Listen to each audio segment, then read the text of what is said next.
The Earth frigate Aurora moved through deep space like a quiet shadow. Her engines hummed soft and low. Captain Daniel Brooks stood on the bridge with his hands behind his back. He had been a captain for 9 years.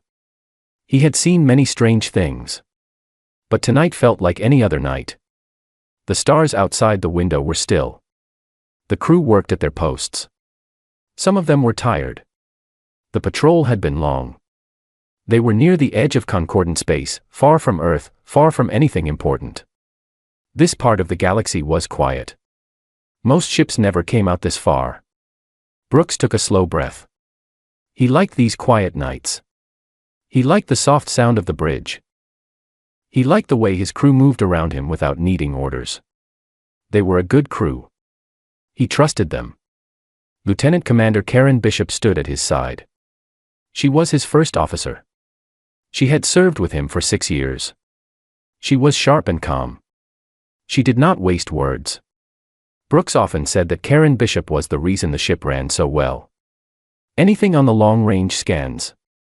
Brooks asked. Karen Bishop looked at her screen. Nothing, sir. Just empty space. Brooks nodded.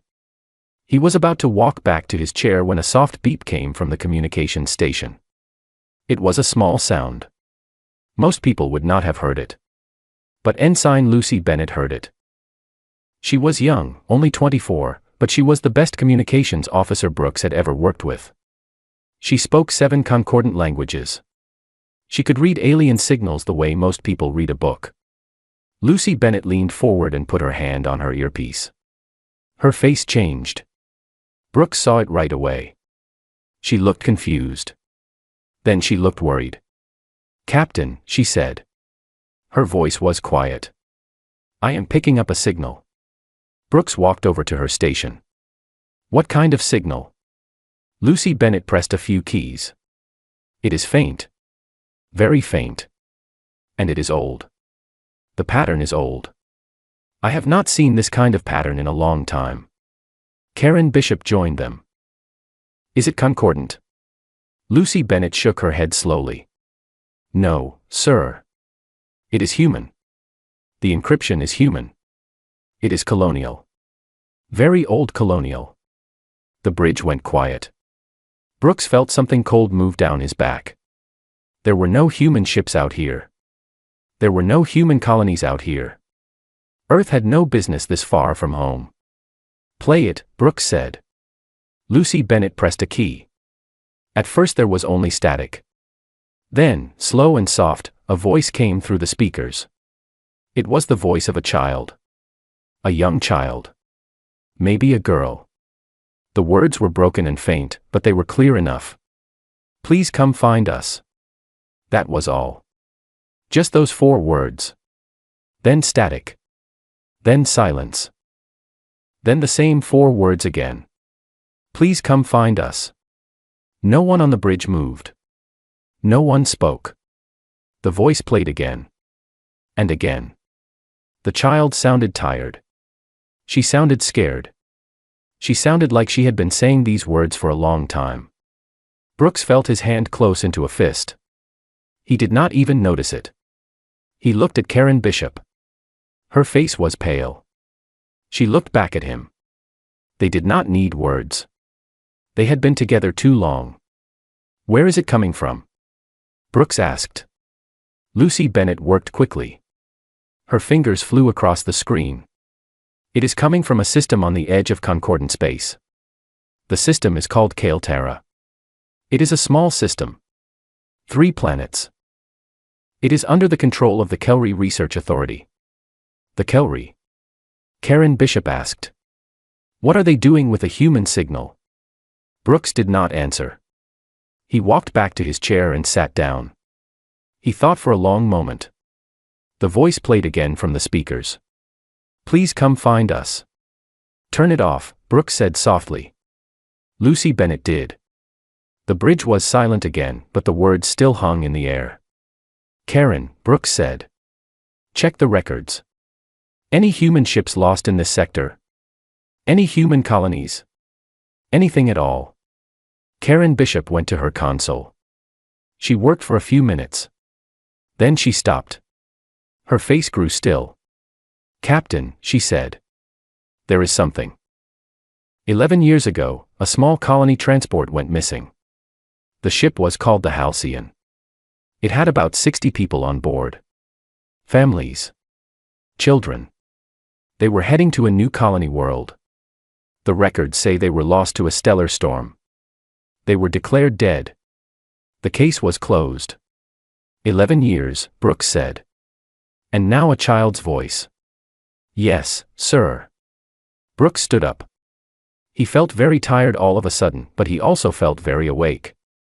The kind of awake that comes when something is very wrong. "Set a course for Kailtara," he said. "Best speed. I want to be there in 6 hours." Karen Bishop nodded and gave the order. The Aurora turned and began to move. The hum of the engines grew louder for a moment, then settled back into a quiet rhythm. Brooks walked to the window. He looked out at the stars.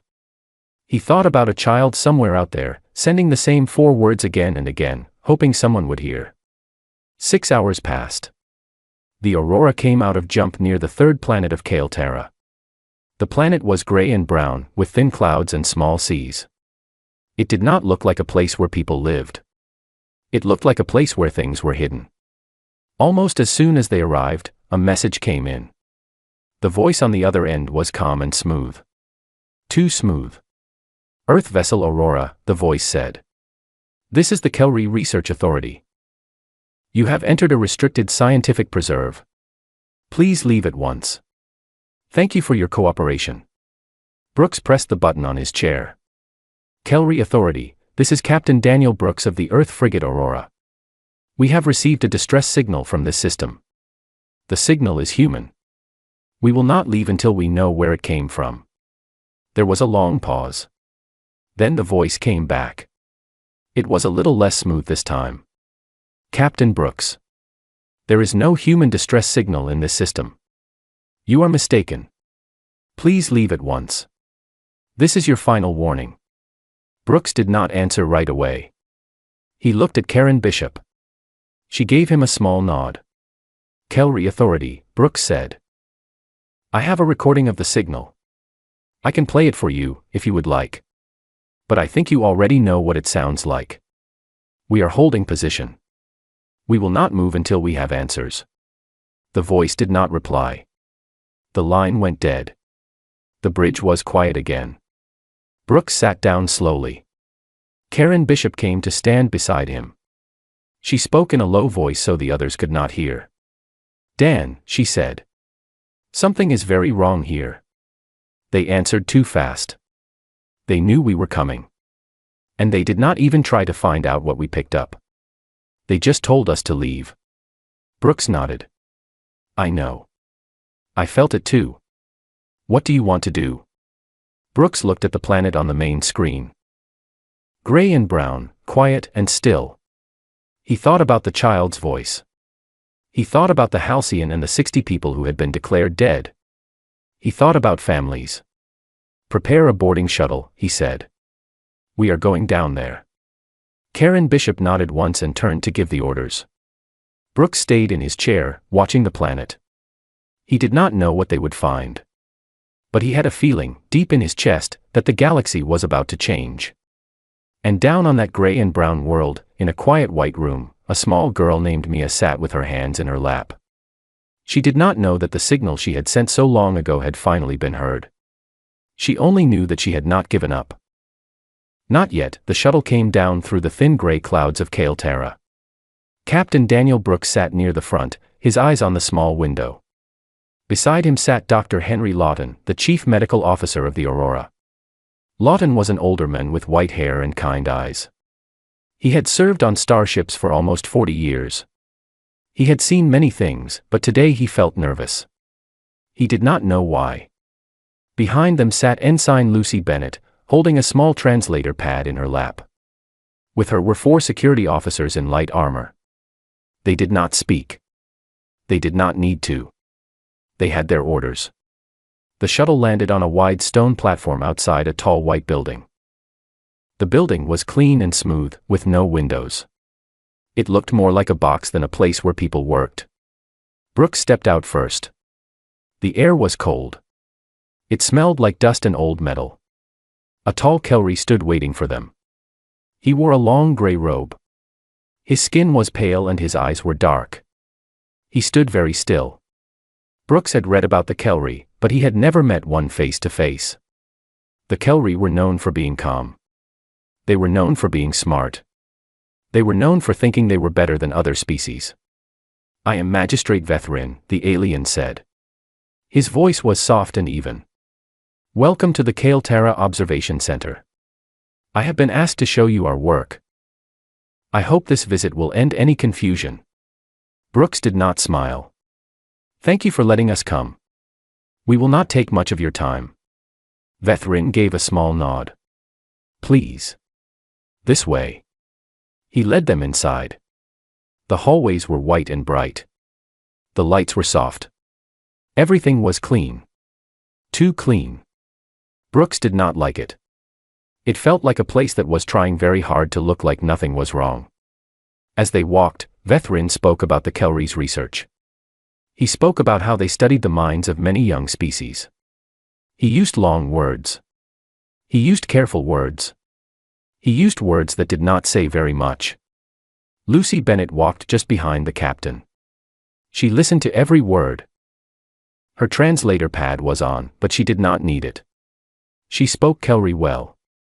And as she listened, something began to bother her. Vethrin kept using a certain tense in his speech. In Kelry, there was a special way to talk about things that were finished. There was another way to talk about things that were still happening. Vethrin was using the second way. Whatever he was showing them, it was not finished. It was still going on. Lucy Bennett leaned closer to Brooks and spoke in a low voice. "Sir," she said. "He is using the wrong tense. He says they did studies. But the words he chooses really mean they are still doing them. Right now." Brooks did not look at her. He kept walking. But he gave the smallest nod. He had heard. Vethrin showed them a few rooms. In one room, there were charts on the walls. In another room, there were small machines on tables. Everything looked clean and empty. Everything looked like a place where nothing was happening. "As you can see," Vethrin said, "the work here is calm and quiet. There is nothing of concern. The signal you heard was old. It was a recording. A test signal, perhaps. I am sorry for the trouble." Brooks gave a small smile that did not reach his eyes. "I understand." But Dr. Lawton was not listening anymore. He had drifted away from the group. He had heard something. A soft sound. It was not loud. It was not clear. But it was a sound he knew. It was the sound of a small voice. A child's voice. He followed the sound down a side hallway. No one stopped him. He walked slowly. The white walls felt cold. The lights felt too bright. The sound grew a little louder. He came to a heavy door at the end of the hall. The door had no handle, only a soft panel of light on the side. Lawton put his hand on the panel. He did not know if it would work. But the door slid open with a soft hiss. And then he saw. The room beyond the door was long and narrow. The walls were thick glass. Behind the glass were small rooms. In each small room sat a child. A human child. Some were very small, maybe 4 or 5 years old. Some were older, maybe 10 or 11. They wore simple gray clothes. Around each of their necks was a thin metal collar. The collars had small lights that blinked slowly. Some of the children were drawing on tablets. Some were sitting still. Some were sleeping. Lawton counted. He counted again. 43 children. 43. His hands began to shake. He had not felt this kind of shaking in many years. His mouth was dry. He stepped forward, then stopped. He did not want to scare them. But he could not stop himself from walking up to the glass. One of the children, a small girl with dark hair, looked up from where she was sitting. She had been drawing on a tablet. She put the tablet down slowly. She stood up. She walked to the glass.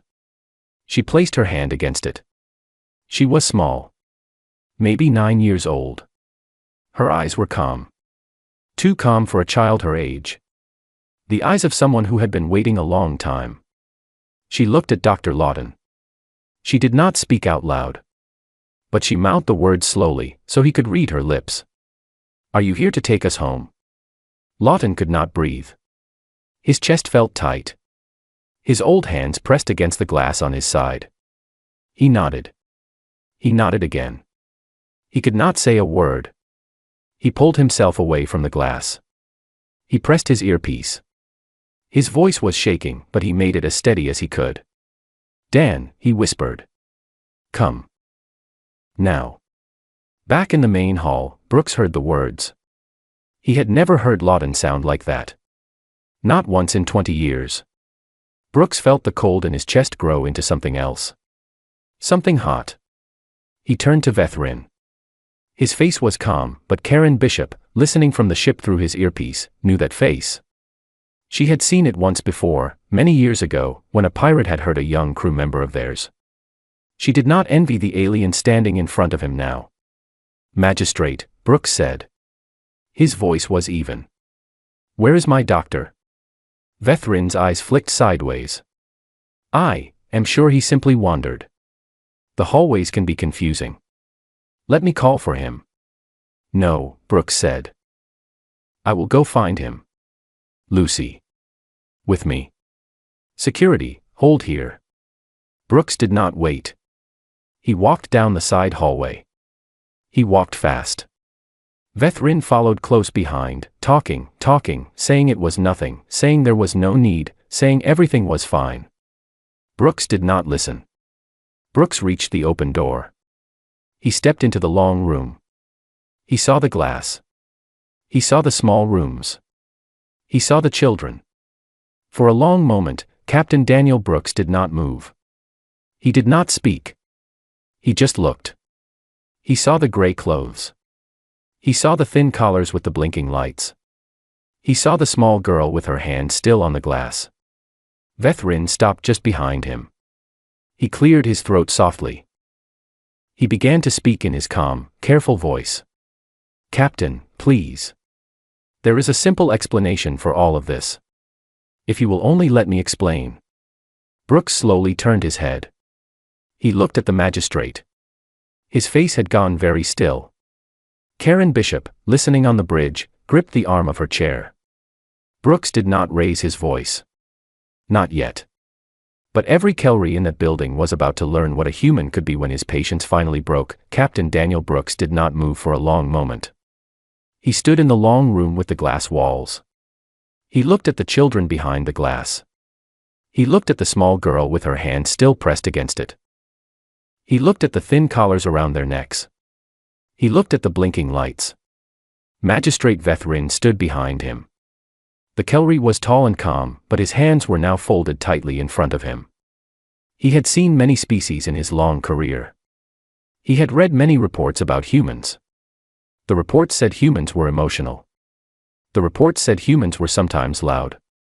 The reports also said humans could be reasoned with, in time, if one was patient.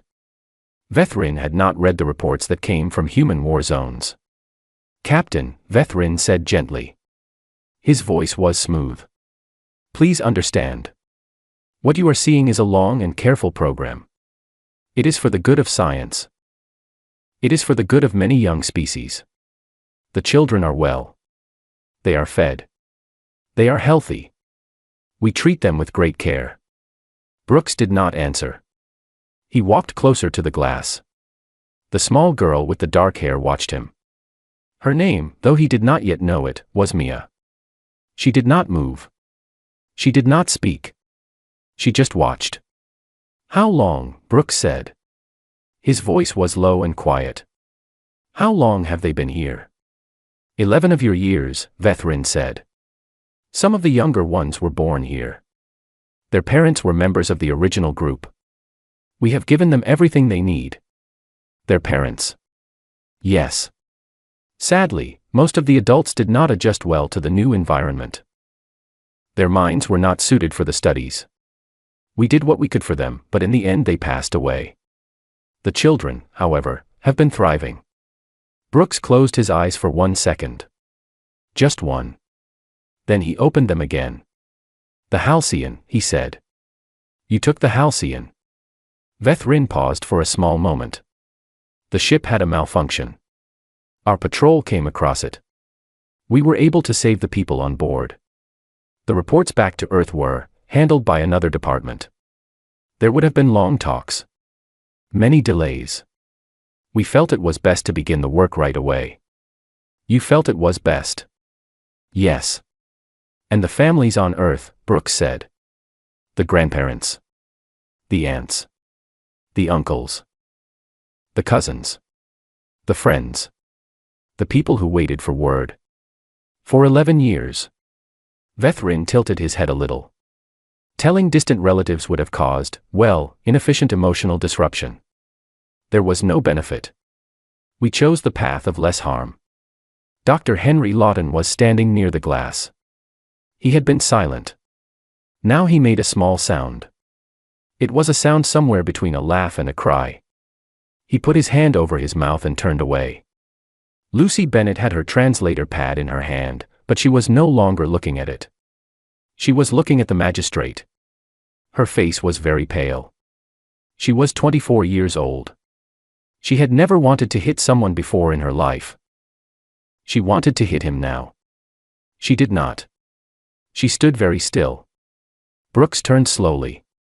He faced Vethrin fully. He took 1 step forward. You took human children, Brooks said. His voice was still low. You took them from their parents. You let their parents die. You put collars on them. You kept them in glass boxes. For 11 years. Captain, I must ask you to stay calm. You imprisoned human children. Brooks said. His voice was rising now. Are you insane? The words hit the hallway like a slap. 2 Kelry attendants standing near the back of the room actually jumped. They had never heard a human speak like that. They had read about it. They had been told about it in training. But the training was nothing. Nothing compared to the real thing. Brooks took another step forward. He was not a big man. He was not the tallest in the room. But every Kelry in that hall suddenly felt smaller. You took children, Brooks said. You let their mothers die. You let their fathers die. And you stood here, in this clean white hall, and you told me, with your smooth voice and your careful words, that you did it for science. Captain, please. You stole them, Brooks said. You stole 43 children from their families. You hid them. You wrote them off. You sent reports to Earth that said they were dead. You let parents die in front of their own children to make your research a little smoother. And you stand here and call this care. Vethrin took half a step back. His robe rustled. He had not meant to move. His body had simply done it. Behind the glass, Mia watched. Her hand was still pressed against the glass. She did not understand all the words. But she understood the captain's face. And for the first time in a long time, the small girl felt something like hope. Brooks closed his eyes. He took 1 breath. Then another. When he opened his eyes again, his voice was lower. Quieter. But no less hard. Bishop, he said into his earpiece. On the bridge of the Aurora, Karen Bishop sat up straight in her chair. Here, Captain. Bishop. Record the scans we have of this facility. All of them. Inside and outside. Then I want you to broadcast everything we have. To every member world of the Concordant Alliance. Public channel. No encryption. Full transparency. Right now. Vethrin's eyes went wide. Captain. That would be a serious breach of protocol. The Kelry Authority has rights of. Bishop, do it. Yes, sir, Karen Bishop said. Her voice was calm. She was already moving. Vethrin lifted his hand. Captain Brooks. I must remind you that this facility is under Kelry jurisdiction. You have no legal right to remove anyone from this site. If you continue, I will have no choice but to call for support. There could be consequences. There could be conflict. You do not want this. Brooks looked at him for a long moment. Then he gave a small, tired smile. It was not a kind smile. You can hide behind your laws, he said. You cannot hide behind mine. He turned to his security team, who had moved up behind him in the hallway. Open the doors. Get those children out. Dr. Lawton will check every one of them. Anyone who tries to stop you is to be removed gently. But removed. Yes, sir, the lead officer said. The team moved at once. Vethrin tried to speak again, but no words came out. He watched as the security officers walked past him as if he were not there. He watched as the panels on the glass doors were unlocked. He watched as Dr. Henry Lawton, who had not stopped shaking, knelt down in the doorway of the first small room. The first child, a small boy of about 6, walked out slowly. He looked up at the doctor. Lawton, with tears running down his face, smiled at the boy and held out his hand. Hello, son, Lawton said. His voice was soft and a little broken. My name is Henry. I have come a very long way to see you. Would you like to come home? The boy thought about this for a moment. Then he reached up and took the old man's hand. Mia stood waiting in her own little room. She had not moved from the glass. When the door opened, she stepped out. She walked to Captain Brooks. She looked up at him with her calm, watching eyes. Are you really taking us home? She asked. Brooks knelt down so he was level with her. He gave her a small nod. Yes, he said. I am. We all are. Mia thought about this for a moment. Then she put her small hand into his big one and held it tight. Behind them, the broadcast began. Across the galaxy, in 100 different worlds, alien faces turned toward their screens. And what they saw, no one would ever forget. The broadcast went out across the stars. It traveled to 100 worlds in less than an hour. On each world, screens lit up in city squares, in homes, in council halls, and on the bridges of warships. And on each world, alien faces turned to watch. They saw the white halls of the Kelry Observation Center. They saw the glass walls. They saw the small rooms with the small beds. They saw the children. They saw the collars with the blinking lights. They heard Captain Daniel Brooks ask, in a voice that did not waver, how long the children had been there. They heard the magistrate answer. 11 years. On the world of the Tarn, a tall, slow species known for their love of family, a council leader put a hand to her mouth and turned away from the screen. On the world of the Volketh, who valued honor above all things, the senior warlord stood up from his chair and ordered every Volketh ship in nearby space to stand ready to support the Earth frigate Aurora. On dozens of worlds, smaller and quieter, beings sat in their homes and stared at the screen, and many of them began to cry. The reasons were different on each world, but the feeling was the same. Back on Kale Terra, the work of getting the children out was slow and careful. Dr. Henry Lawton would not let anyone rush. Each child was checked, one by one. The collars came off with a small soft hiss. Lawton kept his voice gentle. He asked each child their name. He smiled when they answered. Some of them did not speak much. Some of them spoke too much. One small boy would not let go of Lawton's coat. The doctor did not try to make him.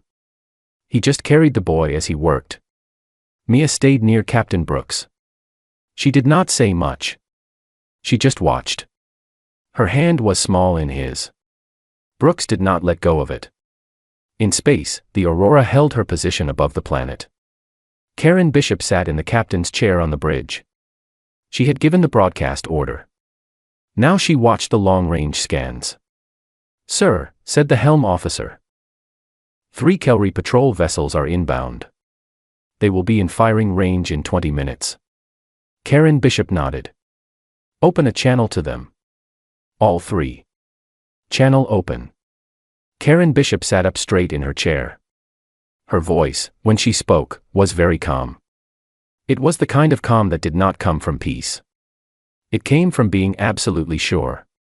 Kelry patrol vessels, she said. This is Lieutenant Commander Karen Bishop of the Earth frigate Aurora. I would like you to know what is happening on the surface below. We are loading 43 human children onto our shuttle. These children were taken 11 years ago. Their parents are dead. I want you to think about that for one moment before you decide what to do next. She paused. The channel was silent. If you choose to fire on this ship, she went on, you should know what you are firing on. You will be firing on a vessel carrying rescued children. Not soldiers. Not weapons. Children. The broadcast that just went out has gone everywhere. Your faces will be remembered. Your names will be remembered. For 1,000 years. Your grandchildren will hear stories about you. They will not be proud. Another pause. Still silent. I am not asking you to stand down. I am only asking you to choose. Choose what kind of story you want to be in. She closed the channel. She did not move from the chair. She watched the screen. On the bridge, no one spoke. The helm officer kept his hands on the controls. The tactical officer kept his eyes on the readouts. The 3 Kelry ships came closer. Closer. Then, one by one, they slowed. Then they stopped. Then, after a long minute, they began to turn. They turned away. They did not fire. They did not speak. They simply left. Karen Bishop let out a small breath that she had not known she was holding. Down on the planet, another ship arrived. It was a small, smooth cruiser with the silver markings of the Concordant Alliance. It landed near the observation center. The door opened, and out came Ambassador Sallin. He was a thin, long-limbed being with soft gray skin and large kind eyes. Brooks knew him. They had met twice before. Sallin had always been a fair diplomat. Sallin walked quickly to where Brooks stood near the loading shuttle. Captain Brooks, Sallin said. He sounded tired. Please. We must speak. Brooks gave him a small nod, but he did not let go of Mia's hand. Ambassador. Walk with me. They walked along the edge of the platform, away from the bustle of the children being moved. Daniel, Sallin said. What you are doing here. I understand it. I do. But you must hear me. There are rules. There are treaties. If you take these children off this planet by force, the Kelry will call it a kidnapping. They will call it a violation of jurisdiction. They will call it an act of war. The Alliance could split. You could start something we cannot stop. Brooks listened. He did not interrupt. When Sallin was done, Brooks looked down at Mia. She looked back up at him. She was so small. Brooks looked up at the ambassador again. Sallin, he said. I respect you. I always have. So I will say this clearly.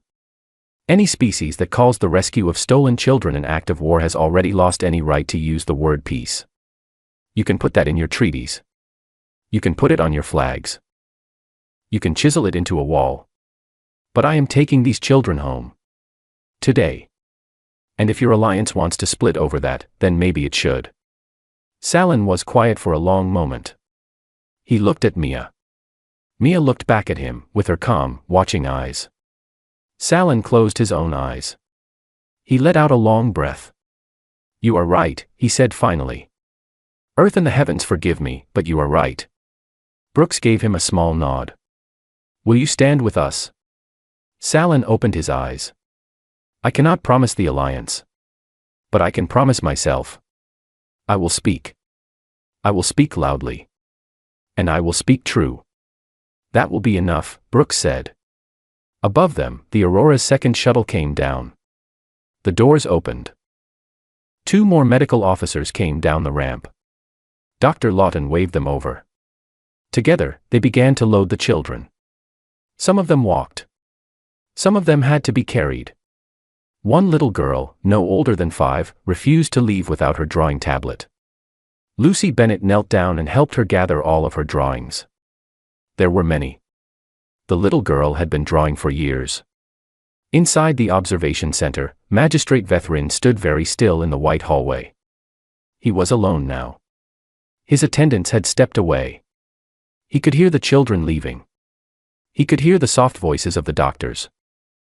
He could hear, in the distance, the sound of his own world's news broadcast playing on a wall panel. The reporter's voice was shaking. The Kelri, all across their home planet, were beginning to learn what had been done in their name. Vethrin sat down slowly on a bench. He did not feel anything. He did not feel guilt. He did not feel fear. He felt only confusion. He had been so sure. He had been so very sure that what he was doing was right. Outside, the last shuttle began to lift off. Brooks stood at the open door, holding Mia in his arms now. The wind pulled at his coat. He looked down at the gray planet shrinking below him. He thought, just for a moment, about how strange it was that the worst place a child could be sometimes looked the cleanest. Then the door slid shut, and the shuttle climbed for the stars. 3 weeks passed. The Earth frigate Aurora made the long journey home through the stars. On board, the 43 children slowly began to settle in. Dr. Henry Lawton spent most of his days in the medical bay. He spoke with each child every morning. He listened more than he spoke. Some of the children laughed for the first time on the trip. Some of them slept in their bunks holding the hands of the crew members who sat beside them. Lucy Bennett often read out loud in the evening. She read old human stories, the kind with simple words and happy endings. The children listened in quiet wonder.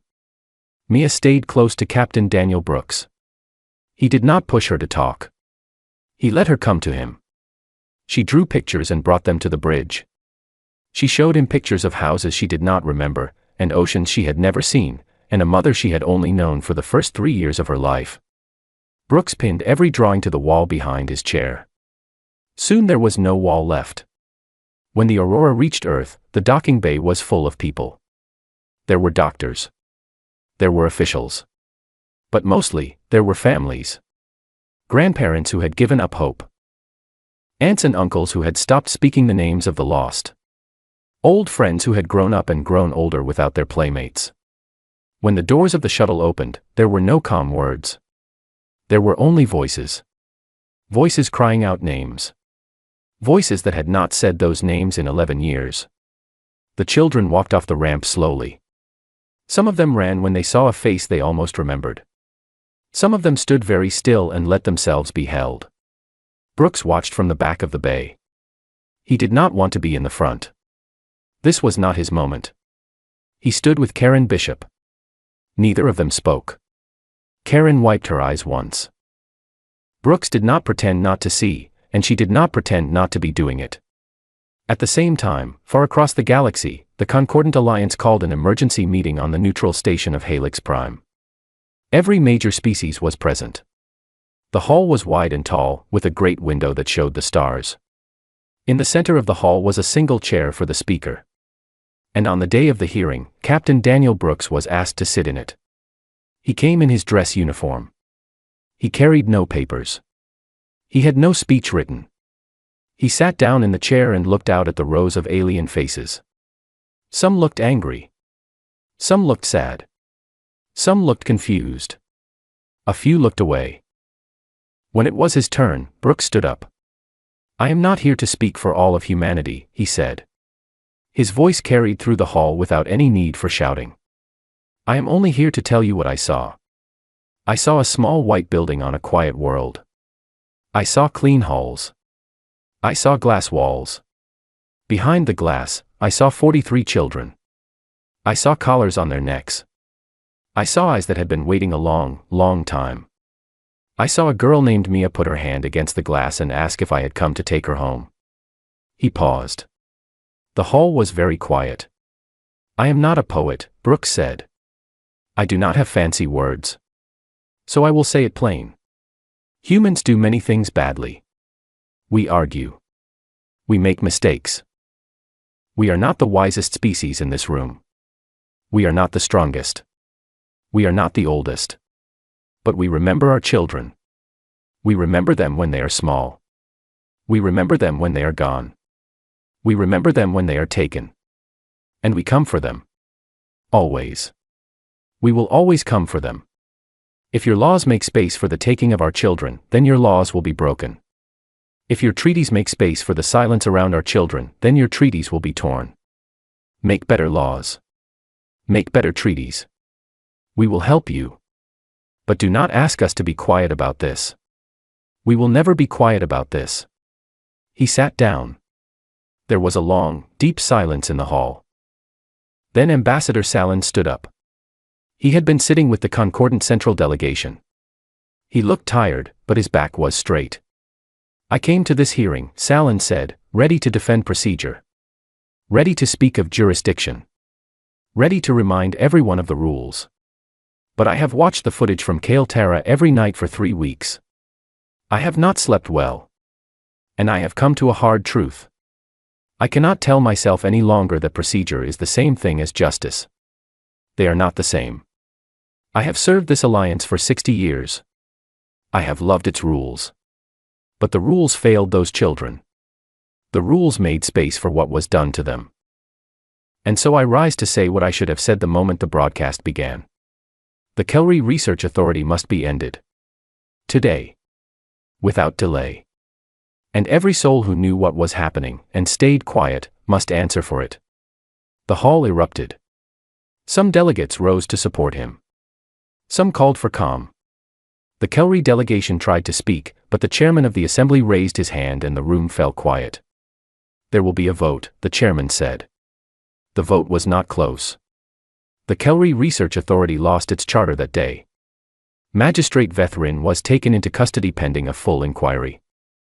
Several other senior Kelry officials, who had signed off on the work over the years, were taken with him. The Kelry home government, ashamed and shaken, did not protest. Months passed. Then a year. The children of the Halcyon began to learn what it meant to live under an open sky. Some of them did very well. Some of them needed more time. None of them were left alone. Dr. Henry Lawton retired from active duty a few weeks after the return. But he did not stop working. He visited every single child, in their homes, every year, for the rest of his life. He never missed a birthday. He never missed a visit. He kept a small notebook in his pocket with all 43 names. Karen Bishop was offered her own command. She took it.